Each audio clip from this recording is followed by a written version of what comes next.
At the start of December, Boris Johnson responded to the first report of parties in Number 10 that broke COVID rules.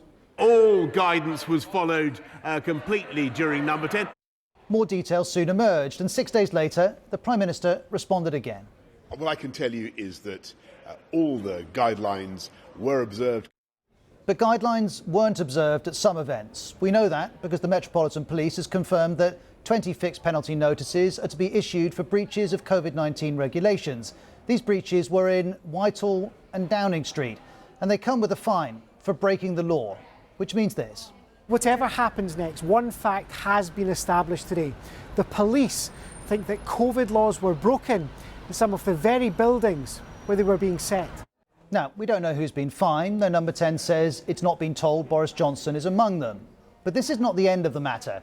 The Met says, due to the significant amount of investigative material that remains to be assessed, further referrals may be made. Those referrals may connect to any of the 12 events the police are investigating.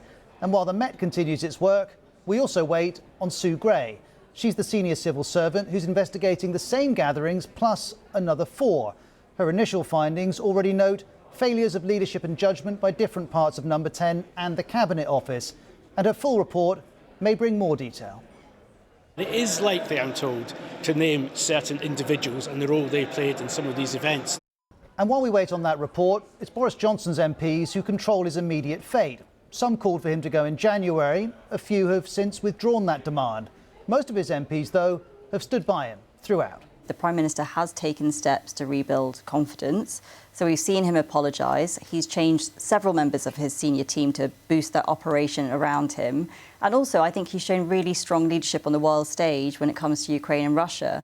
Boris Johnson's supporters are rallying around, but the opposition wants him to resign. I mean, the Prime Minister has completely lied about this situation. The police have issued fines, so therefore lockdown rules have been breached and the Prime Minister has to go.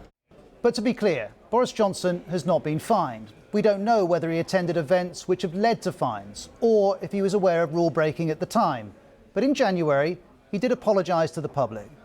I know the rage they feel with me and with the government I lead when they think that in Downing Street itself, the rules are not being properly followed by the people who make the rules.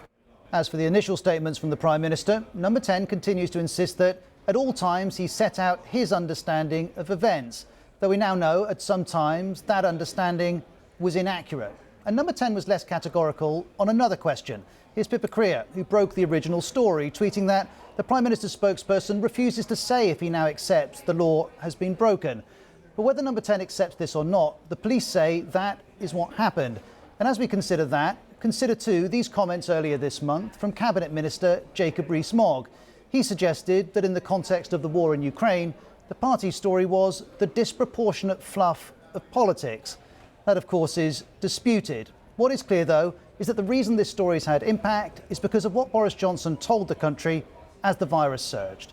Our plan does rely on all of us continuing to make sacrifices to protect those we love. So please continue to follow the rules.